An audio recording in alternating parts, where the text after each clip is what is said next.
Bonsoir à tous et bienvenue dans votre journal. Toute la rédaction de KTV et moi-même sommes ravis de vous retrouver pour une nouvelle année au cœur de l'actualité mahoraise. Ils sont en compagnie de Patrick Varela, opérateur nautique que nous débutons la semaine. Bonsoir. Bonsoir à vous. Alors, des orques dans le lagon mahorais, un fait rare et particulier, mais qui peut donner lieu à des conséquences dramatiques. Vous oui, nous direz tout à fait. Pourquoi. On a des orques en ce moment, pas dans le lagon, mais à l'extérieur du lagon. Ces orques on les appelle surtout des baleineuses, donc il faut faire attention. Alors, il faut vraiment faire attention, on verra pourquoi dans ce journal. Avec nous également Pierre Bellucci, un sujet dont nous parlerons avec vous, les accidents de la route. Et c'est la nouveauté de cette année, tous les soirs, un journaliste viendra sur ce plateau avec nous pour donner davantage de précision, une analyse plus poussée de certains sujets. Avec vous, on parlera des accidents de la route. Bonsoir Amina, oui effectivement, nous allons développer certains sujets chaque soir ensemble. Et ce soir, donc nous verrons cela avec vous, mais voici d'abord les titres de ce lundi 24 août.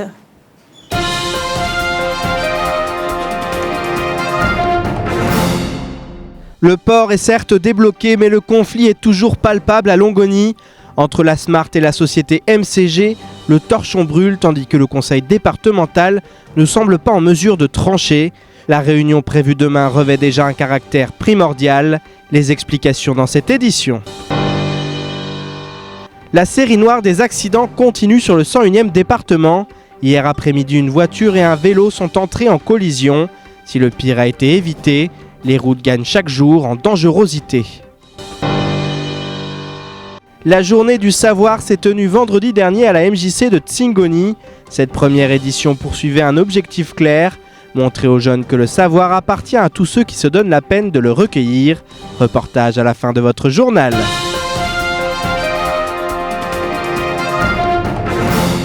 En grève depuis mercredi dernier, les agents de la Smart ont stoppé leur mouvement et libéré le port de Longoni samedi.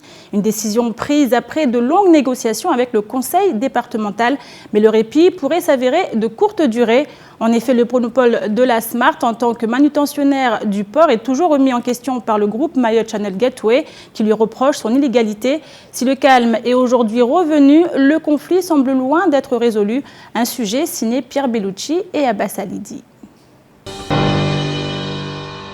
Le poumon de l'île respire de nouveau depuis ce matin. Le port de Longoni n'est plus bloqué et les activités ont repris leur cours. Si le conflit de ces dernières semaines reste présent et loin d'être entériné, la métamorphose du port suit pour l'heure son cours. La situation, c'est une reprise de l'activité ce matin et on ne peut que se réjouir de voir les conteneurs bouger, sortir, rentrer, mais aussi les entreprises reprendre leur chantier parce qu'on a de nombreux chantiers en cours pour le moment, associés à l'installation et à l'amélioration des plateformes. Vous avez peut-être vu en arrivant qu'il y a un revêtement en pavé qui a été entamé et qui va compter plus de 4,5 hectares de revêtement à terme. Donc un grand progrès pour l'exploitation du port, la poussière, la sécurité et tout simplement le fonctionnement. Les avancées sont considérables et le visage du port est en perpétuel changement. Des changements qui doivent faire avancer Mayotte, mais qui sont pour le moment otages d'un conflit qui n'en finit plus. Ces investissements de MCG, ils ont pour objectif d'améliorer et d'augmenter l'activité. Ça va profiter à Mayotte, ça va profiter au prix, c'est-à-dire à une vie moins chère, puisque c'est une expression qui a été bien connue il y a quelques mois à Mayotte, et c'est aussi au bénéfice de tous les acteurs du port. Aujourd'hui, le manutentionnaire Smart profitera avec ce développement d'une activité augmentée. Donc tout le monde profitera des performances et des outils qui sont aujourd'hui l'objet de cet investissement. Le conseil départemental arbitre du conflit doit se réunir le 15 septembre prochain lors d'une assemblée délibérante, même si les conditions de Mayotte Channel Gateway sont déjà connues. On propose dans un cadre qui ne peut pas réserver l'exclusivité. C'est à la fois fonctionnel, tout simplement, mais aussi légal. À ce moment-là, on propose de réserver l'importation, c'est-à-dire le secteur stable de l'activité du port, pendant 1 an à peu près, à compter d'aujourd'hui, à la Smart. C'est-à-dire que la Smart est au moins assurée pendant l'année qui vient d'avoir tout le secteur importation. Mais elle restera évidemment sur le marché, avec ses performances qu'on lui connaît, dans l'avenir. Simplement, on veut rassurer le personnel de la Smart, en tout cas toutes les personnes qui ont travaillé depuis si longtemps sur le port, pour dire qu'on ne sait pas les ignorer. Le conseil départemental reste prudent et ne souhaite pas s'exprimer sur cet épineux sujet pour le moment. Demain, une rencontre est prévue avec la présidente du groupe MCG, Idanel, afin que l'horizon s'éclaircisse et que des solutions soient rapidement trouvées pour que chacun y trouve son compte. L'heure de la rentrée scolaire a sonné sur le 101e département. Après un mois et demi de vacances, ce sont les professeurs qui ont ouvert le bal aujourd'hui en attendant l'accueil des élèves demain. Pour l'occasion, nous nous sommes rendus ce matin au collège de Mgombani afin de suivre ce moment très important. Pour cette rentrée 2015-2016, 1684 élèves sont inscrits dans l'établissement. Nous avons également rencontré des parents d'élèves au moment des derniers achats de fournitures scolaires. Reportage signé Shakila Youssouf et Leslie Vimné. Nouvelle rentrée, nouvelle ambiance et nouvelle année. Professeurs, comme représentants de la direction du collège de Mgombani, sont impatients d'entamer cette rentrée avec l'envie de la réussir. Alors, le fait d'arriver à Mamoudzou et de quitter la banlieue fait que j'arrive à la capitale, mais je m'y trouve très bien et l'ambiance de travail est déjà très positive et c'est ce qui compte. Ensuite, le contact avec les élèves, nous verrons. Cette rentrée est classée sous le signe de la qualité. Acheter le meilleur matériel scolaire pour bien débuter les cours. Abderrahman et sa maman souhaitent mettre tous les atouts de leur côté.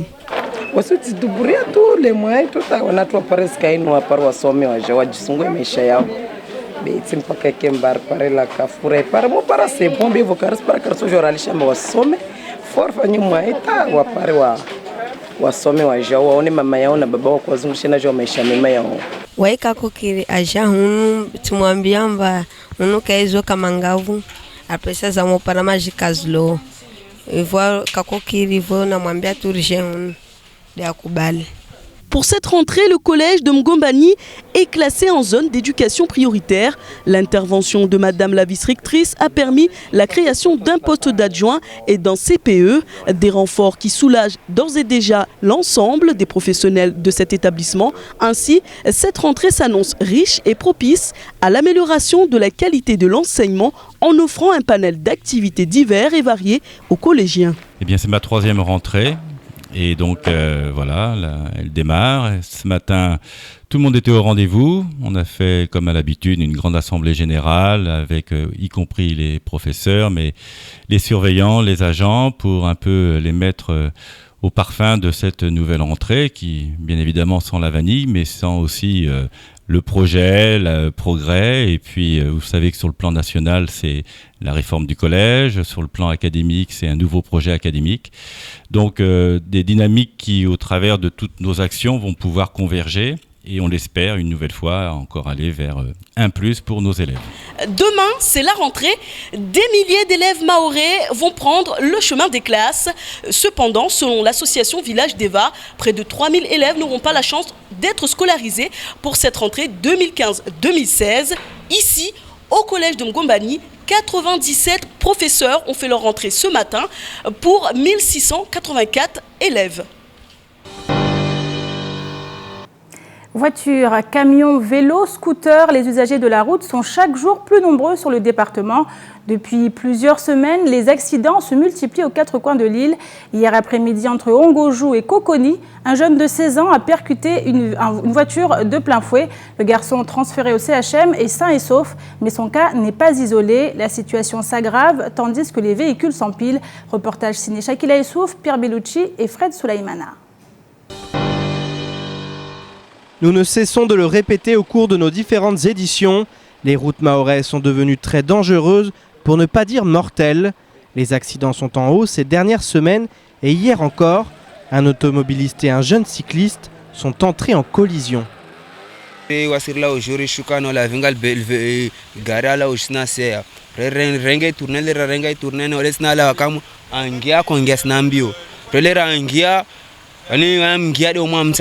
Les images sont impressionnantes et le choc a effrayé les spectateurs.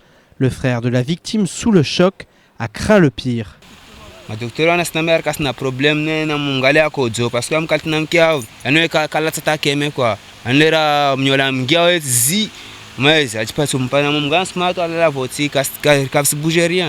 Dans ce genre d'accident, chacun rejette la faute sur l'autre.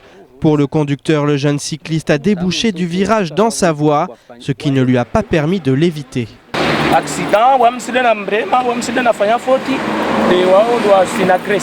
Donc yeye anawaya kushuka. Akashinda maîtriser virage aingia sur mon côté. Cet accident n'est pas sans rappeler la dangerosité des routes du 101e département. Entre prise de risque, conduite dangereuse, animaux errants ou encore engorgement, Mayotte se trouve devant un défi de taille.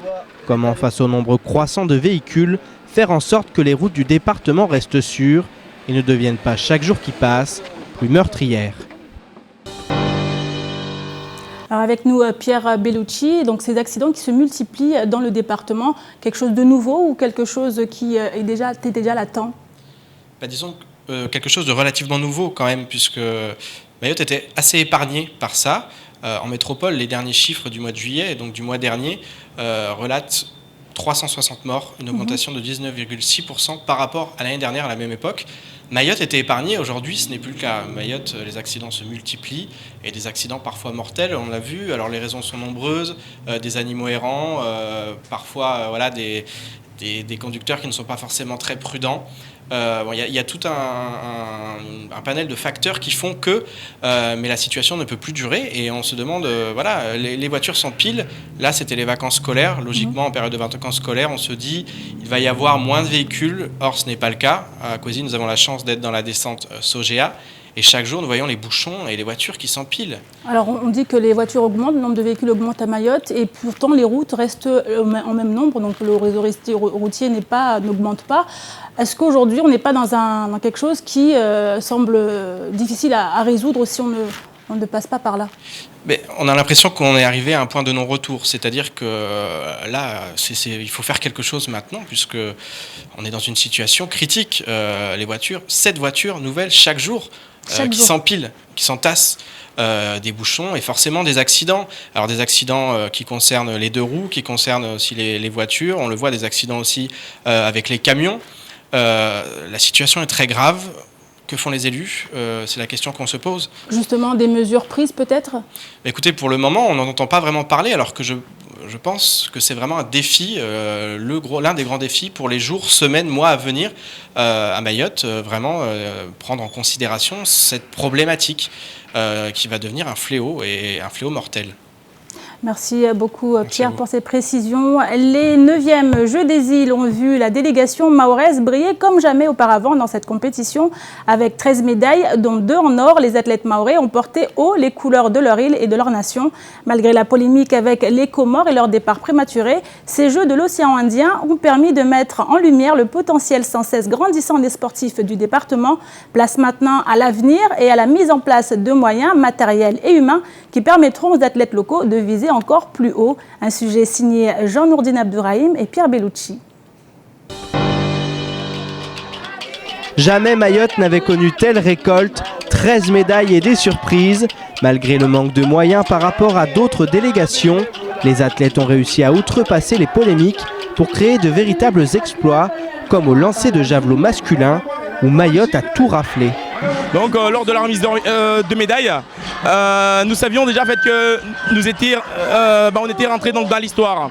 Donc au lancer de javelot, la première fois, et même la Réunion, donc c'est très rare de faire un triplé. Même je pense que c'était le premier triplé donc au Jeux des îles.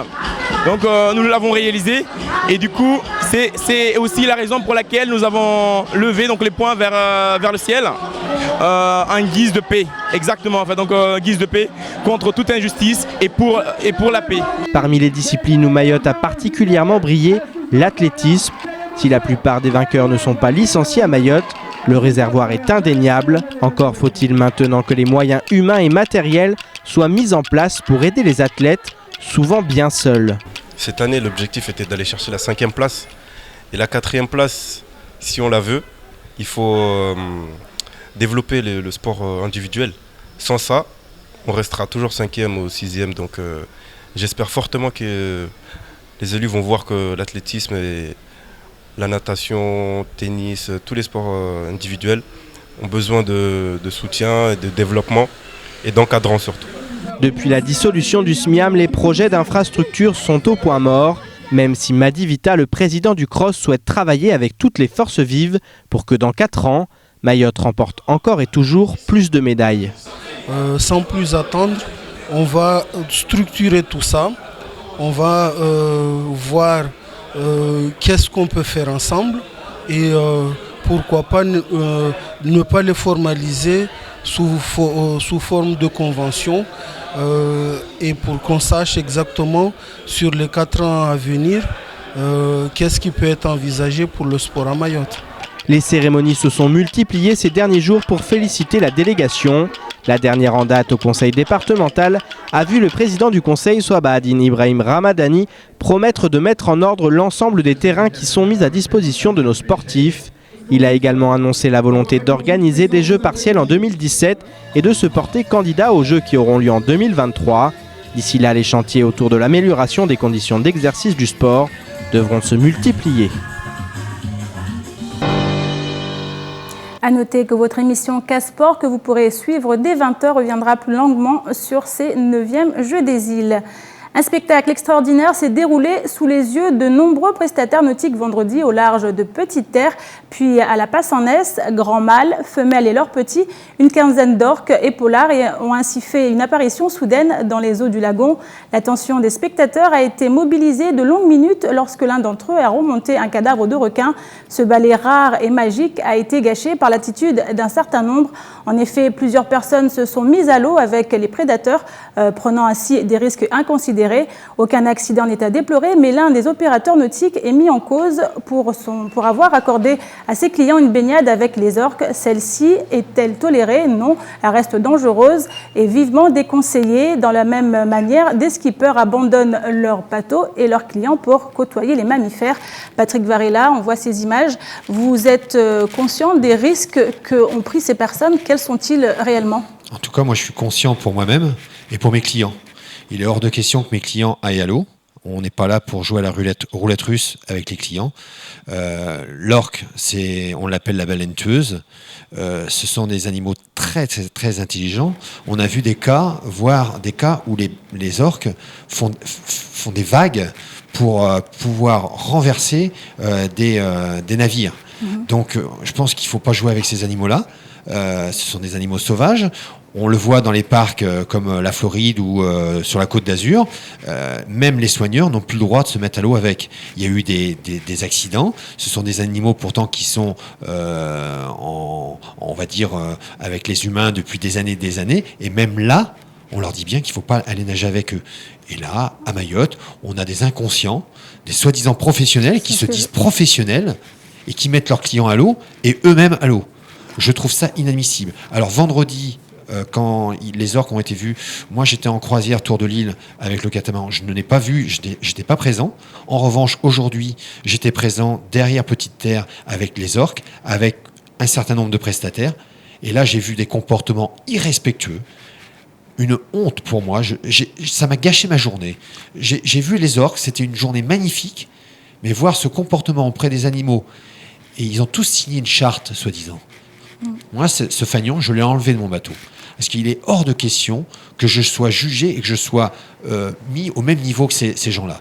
Donc j'ai enlevé ça. Alors on parle de professionnels. A-t-il un organe régulateur qui peut justement prendre des mesures contre ces professionnels qui ne respectent pas? Alors des mesures, oui, il y a des autorités. Maintenant, il faut les prendre sur le fait. Est-ce qu'il y a des vidéos? Est-ce qu'il y a des photos? Je n'en sais rien. Moi, je les ai vues. Maintenant, je ne vais pas dire qui l'a fait, qui ne l'a pas fait. C'est pas mon rôle. On a le parc marin. Très souvent, je suis en guerre contre le parc marin, mais ce soir, je ne suis pas du tout en guerre contre eux. Je les ai vus aujourd'hui, je les ai vus arriver avec leur bateau, leur Zodiac. J'étais très content de les voir, parce que ça a calmé certaines ardeurs de certains pseudo-professionnels. Et ces gens-là, ils sont très forts. Devant les autorités, c'est toujours les plus mielleux, les plus faux culs. Et devant, pour choper la photo ou pour faire une vidéo, ils sont prêts à tout. C'est pour faire de la publicité. Et ils pensent qu'à leur gueule. Ils pensent pas au respect des animaux, ils pensent pas à leurs clients. C'est que pour eux, pour qu'eux. Et moi, j'ai passé une journée dégueulasse. J'ai passé une mauvaise, très très mauvaise journée. Alors là, vous parlez des professionnels, mais pour les personnes qui souhaiteraient aller d'eux-mêmes faire ce genre de baignade, qu'est-ce que vous leur conseillez, déconseillez ? Après, les plaisanciers, ils font ce qu'ils veulent. Hein. Ils sont assez fous pour aller se mettre à l'eau avec des orques. Moi, c'est leur problème. Mais entre prendre une arme et jouer à la roulette russe, comme je vous ai dit tout à l'heure, ou aller se mettre dans l'eau avec une orque, je vois pas trop la différence. Je pense qu'il faut être suicidaire. Un point, c'est tout. Et je pense que surtout, il faut pas être professionnel. Et celui qui se dit professionnel, après tant d'années, parce qu'ils disent toujours, oui, ça fait des années. Il n'y a pas d'année là dans cette affaire. Il faut un peu de jugeote et un peu de professionnalisme et pas faire n'importe quoi. Alors en tant qu'opérateur nautique, vous connaissez les pratiques qui se font quasiment dans notre lagon. À part celle-là, qu'est-ce que vous avez comme réflexion, comme vous savez, j'ai dénoncé pas mal de choses. Il y a des gens qui ne sont pas contents, mais moi j'ai des principes.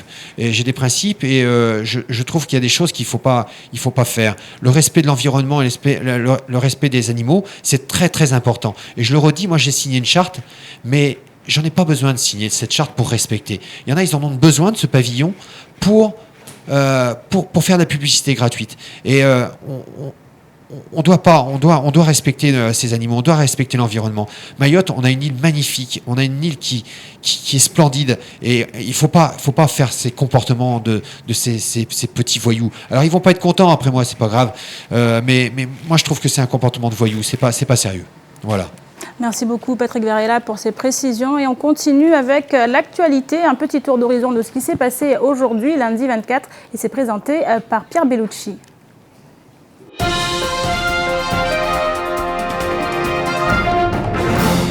Le syndicat majoritaire des enseignants du premier degré avait annoncé la grève dès la rentrée. Prévue aujourd'hui, elle démarrera finalement ce mercredi 26 août, le temps pour les nouveaux arrivants de prendre leur marque. Les enseignants veulent ainsi exprimer leur opposition quant à l'application des nouveaux rythmes scolaires et leur généralisation dans les écoles en rotation. Si la date est reportée de 2 jours, c'est que le syndicat compte également sur la mobilisation des parents d'élèves. Ces derniers s'étaient déjà opposés à la réforme ainsi que les maires, dénonçant l'insuffisance des moyens humains et techniques mis en œuvre. Le SNUP-FSU déplore aussi par voie de communiqué le non-respect de la procédure de grève par le vice-rectorat.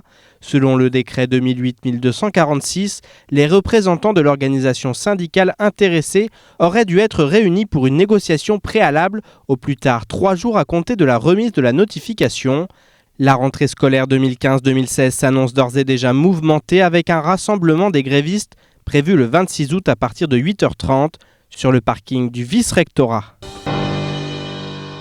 2 ans de travaux pour un coût de 50 millions d'euros. Si la nouvelle aérogare révolutionne notre manière de voyager, les améliorations en termes de confort et de sécurité ont un prix. Tout d'abord le basique, la taxe d'atterrissage. Calculée d'après la masse maximale au décollage, elle est arrondie à la tonne supérieure et inclut la redevance de balisage. La base forfaitaire pour les appareils de 6 à 33 tonnes est majorée de 4,023 € par tonne au-dessus du seuil de 33 tonnes et jusqu'à 75 tonnes, puis de 5,71 € par tonne au-dessus du poids de référence. À celle-ci s'ajoute la redevance de stationnement, la redevance d'usage des installations terminales, la redevance d'usage d'installations fixes de distribution de carburant. La liste est longue et fastidieuse, mais pour faire simple et court, pour un Boeing B777 complet arrivant à Mayotte et repartant 4 heures plus tard, la facture sera de 9 500 € si tout se passe bien, soit un coût moyen de 26 € par passager. Depuis l'instauration du vol de nuit Air Austral B738 dont le redécollage est programmé le lendemain matin à 7h05, une barge est mise à disposition pour acheminer les voyageurs, les accompagnants, les salariés de l'aéroport et autres employés travaillant en petite terre ainsi que les riverains. Cette barge est soumise au service minimum, uniquement les agents navigants. La billetterie n'ouvrant qu'à 6 heures, tout conducteur souhaitant traverser avec son véhicule doit avoir acheté son billet la veille ou payer directement 15 € au personnel qui les fait passer, ce qui est illégal. Vendredi matin, des agents de sécurité accompagnés de leur supérieur qui s'est présenté comme le directeur du STM ont annoncé que la barge n'allait embarquer que les passagers du vol Air Austral mais pas les voitures ni les 2 roues. Aucune information n'ayant été diffusée sur ce sujet, cela a généré de vives tensions avant que tout le monde ne puisse monter à bord. Les passagers interrogent donc le STM et le conseil départemental sur les points suivants. Pourquoi n'y a-t-il pas d'amphidrome à 5h30 en départ de Mamoudzou pour répondre aux besoins de la population ? La direction du STM sait-elle qu'il n'y a aucun contrôle de tickets ni aucune sécurité sur la barge de 5h30 ? Était-ce vraiment le directeur du STM qui a interdit aux passagers véhiculés d'emprunter la barge de 5h30 ce matin ? Pour l'heure, aucune réponse n'a été délivrée, tandis que la colère grandit du côté des usagers.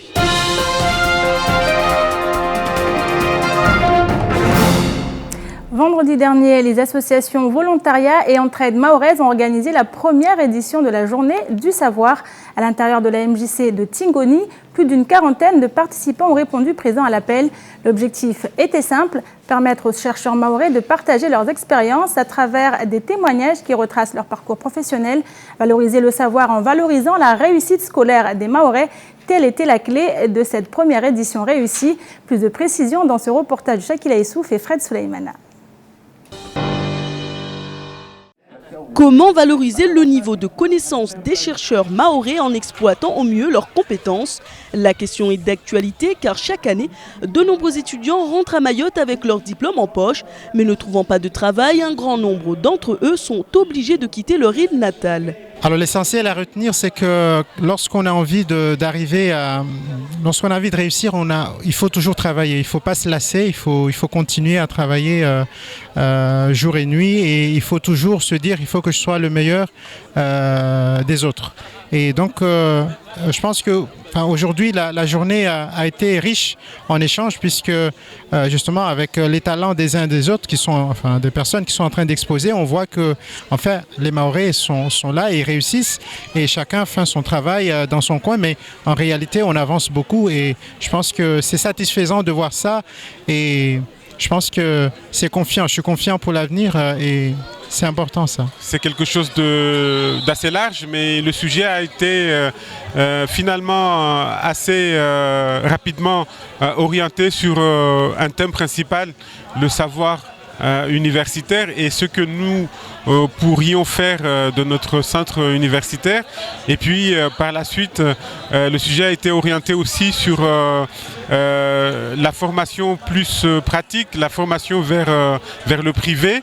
Les intervenants chercheurs devaient présenter leur travail de recherche à l'ensemble du public présent. Ibrahim Beidja, docteur en géographie, a ainsi, à travers son témoignage, rappelé qu'on ne peut réussir que par le travail. Le sénateur Tani ainsi que le conseil départemental étaient également représentés.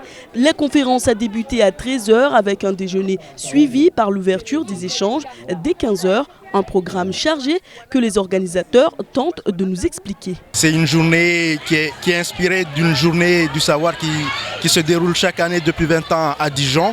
Donc c'est la première édition à Mayotte et on espère que cette journée sera pérenne sur l'île. Il y a 3 stands qui sont dédiés aux doctorants. Il y a le stand sur un stand sur un docteur en philosophie, Amriki, Hamidani. Il y a un stand sur le nucléaire et il y a aussi un stand sur la sociologie. Cette première édition de la Journée du Savoir s'est terminée vers 18h avec la remise de prix accompagnée d'animations, l'occasion de réfléchir aux moyens de motiver les jeunes et permettre à de nombreux autres de s'accrocher pour réussir leurs études. Une journée qui prouve combien il est important d'encourager la jeunesse à mener des études et démontre, pour ceux qui en douteraient, que les Mahorais peuvent eux aussi être des modèles de réussite. A noter que les vainqueurs dans la catégorie recherche sont Wali Hassan et Bounou Anli, tous deux en master recherche. Et autre information qui vient d'arriver, le conflit Orange, la réunion qui se tenait aujourd'hui à La Réunion, vient de s'achever. Aucun consensus n'a été trouvé. La grève continue donc demain. Et c'est la fin de cette édition. Merci à vous de l'avoir suivi. Dans quelques instants, vous serez en compagnie de la charmante Ornella Perrine pour la météo. Juste après, vous retrouvez l'invité du temps de parole, Saïf Youssouf Hamada, qui, aux côtés du sénateur Tani Mohamed Swalihi et de Issiaka Abdillah, reviendront sur la polémique des Jeux des îles. Ils étaient ce matin au micro de Patrick Mian. Prochain rendez-vous avec l'info en radio demain dans la matinale avec le journal présenté par Pierre Bellucci. Excellente soirée sur KTV.